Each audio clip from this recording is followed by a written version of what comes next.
안녕하세요. 함께 재밌게 자미두수를 공부해 보겠습니다. 오늘은 저번 시간에 염정쌍성에 대해서 했기 때문에 염정쌍성 구조 중에 사례 하나를 보도록 하겠습니다. 이 면반입니다. 지금 이 면반인데 결론적으로 이제 말씀을 드리면 결혼을 3번이나 했고 실패한 후에 10년 연하 남자와 동거하고 계시는 여자분입니다. 그리고 한때는 고향을 떠나가지고 일본에서 사업으로 성공을 했는데 이후에 실패를 해가지고 현재는 경제적으로도 굉장히 어려운 상태라고 합니다. 왜 그랬을까 한번 살펴보겠습니다. 지금 명궁이 유궁입니다. 유궁에 염정하고 파군이 있습니다. 그런데 기본적으로 염정 파군이 있을 때 염정은 십천간의 정화고 파군은 십천간의 개수잖아요. 그래서 수극화 해서 보수적인 염정을, 왜 염정을 보수적이라고 합니까? 가둘 숫자 생각나시죠? 테두리 안에 사람을 가둬놓는 거. 어떤 테두리가 있는데 자기의 어떤 그 영역이 있는데 그 영역을 뭡니까? 파군이 와서 깨버린다라는 거죠. 그러니까 보수성이 깨지는 거예요. 그럼 어떻게 됩니까? 보수적이지 않다. 그러면 뭔가 그 변화가 많겠죠. 그런데 그런 특성이 있음에도 불구하고 또 추가적으로 또 뭐가 있냐면 염정이 또 화기를 맞았습니다. 화기가 안 좋죠. 근데 왜 염정이 화기가 되는 거는 사화를 가지고 이제 또 제가 말씀을 드릴 건데, 일단은 명궁에 화기가 있다거나 명궁에 그 반대편 궁인 사정, 천이궁에 화기가 있으면 굉장히 안 좋습니다. 사주에 뭔가 파동이 많다라는 거죠. 항상 조심해야 됩니다. 그래서 어린아이들 태기를 할 때 명궁이나 천이궁에 화기가 오고 또 삼방에 화기가 오고 이런 부분들은 피하셔야 됩니다. 그래서 두수를 공부하지 않았을 때에는 뭐 크게 두수에 대한 인지가 없으니까 뭐 태기를 그냥 일반적으로 자편 진전 쪽으로 태기를 하시잖아요. 그런데 자미두수를 공부하고 나서는 이 화기의 무서움을 만약에 인지를 하시면은 시간이 굉장히 중요하잖아요.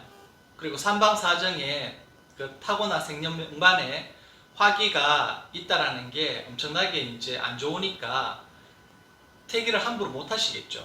알면은 아는 만큼 조심하게 됩니다. 그래서 어쩔 수 없이 만약에 본인 명궁에 아니면 천이궁에 삼방에 화기가 있다. 그러면 그분은 늘 조심하셔야 됩니다. 두수를 공부하셨던 분이라면 금상첨화겠죠. 자기가 뭘 조심해야 될지를 미리 아니까 조심을 하겠죠. 물론 조심을 한다고 피해갈 수는 없습니다.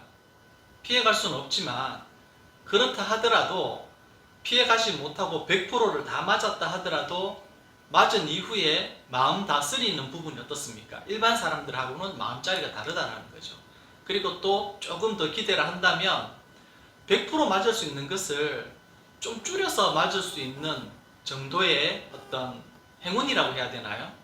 행운이라고 이야기하니까 좀 뭔가 안 맞는 것 같은데, 불행을 맞았는데 조금 덜 맞았다고 행운이라고 표현해서 애매모호하긴 합니다. 뭐가 됐든 그 두수를 통해서 어떤 사화의 화기가 얼마나 무서운지를 제가 말씀을 드리는 차원에서 중언부언했습니다. 그래서 일단은 이 여자분이 명궁이 화기가 있으니까 별로 좋지는 않다. 뭔가 모르게 기분 나쁘죠. 그리고 이 면반을 처음 보시면은 제일 먼저 하셔야 될 게 뭐냐면 사화를 찾아야 됩니다. 사화. 록권곽입니다. 근데 이 여자분은 병신년에 태어나셨습니다. 그래서 병은 동기창념입니다. 사화가. 그래서 동은 천동이고 기는 천기, 창은 문창, 염은 염정입니다. 그래서 이 염정이 화기가 된 거예요. 그래서 뭐 병신년에 태어났는 건 정해져 있기 때문에 누구나 병신년에 태어나면은 천동화로 염정화기가 될 수밖에 없습니다. 그렇지만 이 염정화기가 내 명궁에 안 들어오게 시간을 조절을 해서 그 태기를 할 수 있거든요. 무슨 말씀인지 아시겠나요? 그래서 자미도수를 공부하시면 태기를 하는 부분에 있어서 굉장히 자신이 붙으시게 됩니다. 그래서 1번 적어놨죠. 제가 록권과기를 찾는데 명궁에 염정화기가 있어서 뭔가 일단은 불리한 부분이 있다. 그래서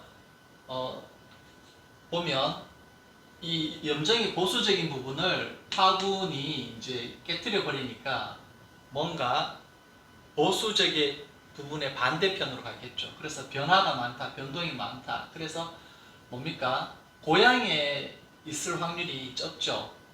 그리고 천공, 공망이 또 있습니다. 자기 고향에 자기 스스로 뭔가 채워지지 않는 부분이 있다는 거죠. 그리고 파세, 감정적으로 아니면 뭐 일적으로 됐든지 간에 파세는 부정적으로 작용하는 별입니다. 뭔가 갈아서 파편을 내버리는 그런 부분이기 때문에 특히 감정의 별인 염정이 있는데 파세가 같이 동궁을 하면 뭔가 감정적으로 흔들리는 부분이 많다. 그리고 또 함지가 있잖아요. 함지는 도화별에 해당됩니다. 그리고 맞은편궁을 보면 천상이 있고 천상은 뭐 보좌적인 성격이니까 좀 유한 별이어서 긍정적이지만 그 옆에 지공이 있죠. 이게 반전통의 의미가 있습니다. 지공이라는 것은 공망의 신인데 반전통이라는 건 뭐냐 하면 기존에 내려오는 부분들을 거부하고자 하는 겁니다. 그래서 기존이라는 것은 따지고 보면 고향도 될 수 있잖아요.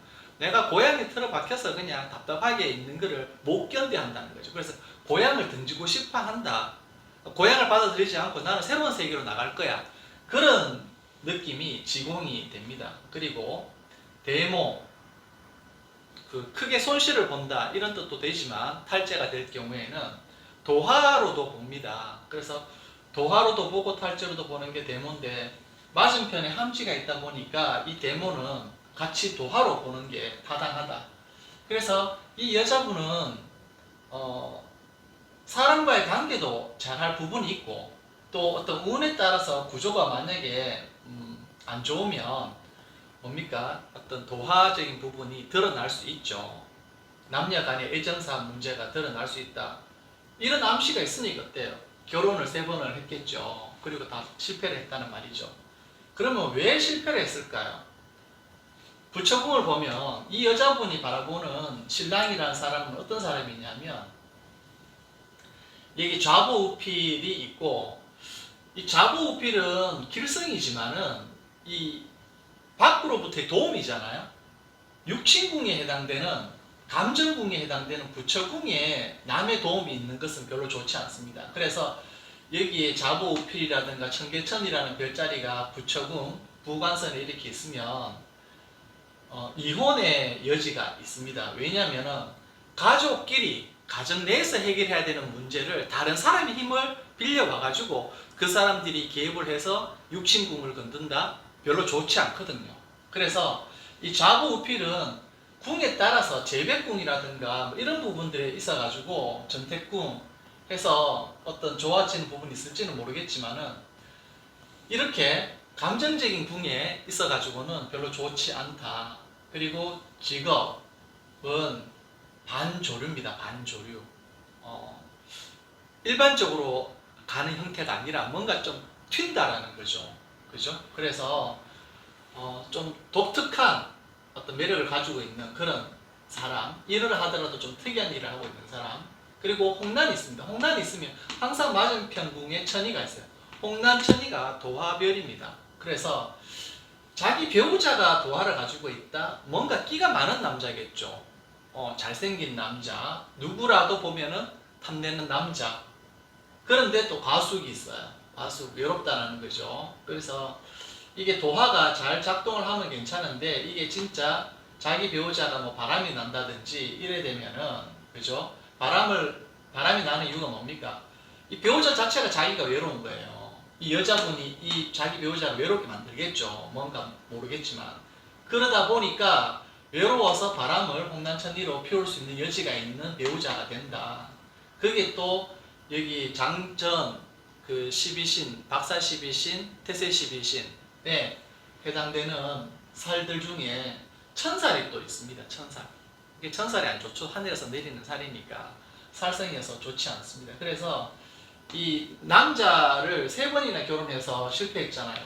그런 인자가 다분하게 이 여자분의 명반에 부처궁에 포함되어 있는 겁니다. 그런데 이것들이 3번 언제 이혼했느냐, 결혼은 또 3번 언제 했느냐 볼라 그러면 유년을 가지고 돌려보면 언제 결혼하고 또 언제 헤어지고 뭐 그게 3번이 어떻게 되는지 알 수는 있습니다. 그런데 이렇게 태어난 생년명반, 선천명반만 가지고는 알 수는 없습니다. 왜냐하면 결혼을 한다라는 것은 운에서 결혼운이 와서 하기 때문에 항상 대운과 윤년의 운으로 해서 이 그 선천의 생년의 12궁들 중에 어느 궁을 인동을 해야 뭐 결혼도 하고 이혼도 하고 하는 겁니다. 그래서 지금 요 정도 정보를 가지고는 알 수는 없다. 그리고 지금 보면 두 번째에 명천선에 도화함지 대모가 있어서 여자분이 어떤 도화적인 부분에 어떤 특성이 있을 수도 있다라고 했고, 또 부처궁에 부처궁이고 그죠? 부관선이잖아요, 그죠? 같이 이제 봅니다. 그래서 홍난천이 도화별이 있어서 남자분이 뭔가 끼가 있을 거다. 누구나 다 좋아하는 탐내는 남자일 확률이 높다. 그러니까 이 여자분이 남자를 보는 눈이 매력적인 남자를 찾는다라는 거죠. 뭐 우직하고 믿음직하고 그런 것보다는 뭔가 겉으로 발산되는 자기 어떤 말초신경을 자극할 수 있는 그런 멋짐을 가지고 있는 남자를 택한다라는 거죠. 그리고 직업, 반조류, 그죠? 좌보우필 있으면은 이혼하게 된다 그랬죠. 육친궁에, 감정궁에 다른 사람의 손길이 있다라는 것은 흉하게 해석을 한다. 그리고 가수, 이 남자분이 결국은 뭡니까? 외로움 때문에 이 홍난천이가 발동할 여지가 있다. 그리고 재백궁, 관록궁의 삼방에 염정화기가 있습니다. 당연히 그럴 수밖에 없죠. 명반을 볼 때 항상 삼방이 뭡니까? 명궁하고 재백궁하고 관록궁이잖아요. 이 삼방인데 그래서 사주는 재관을 중요하게 생각하잖아요. 재관을 중요하게 생각하는데 재의 입장으로 삼방을 봐도 염정화기가 걸려들고 관록의 입장에서 삼방을 봐도 염정화기가 걸려들잖아요. 그러니까 타고난 생년명반에 선천명반에 생년명반과 선천명반이라는 동일하다는 겁니다. 아시겠죠? 용어만 차이가 다를 뿐이지. 그래서 여기 그 삼방에 흉한 게 화기가 있으면 안 좋습니다. 왜냐하면 삼방에서 흉한 게 하나 있으면 명궁에도 영향을 끼치고, 그렇죠? 명궁 자체 내에도 이 염정화기에 영향을 끼치고, 재백궁에도 영향을 미치고, 관록궁에도 영향을 미친단 말이죠.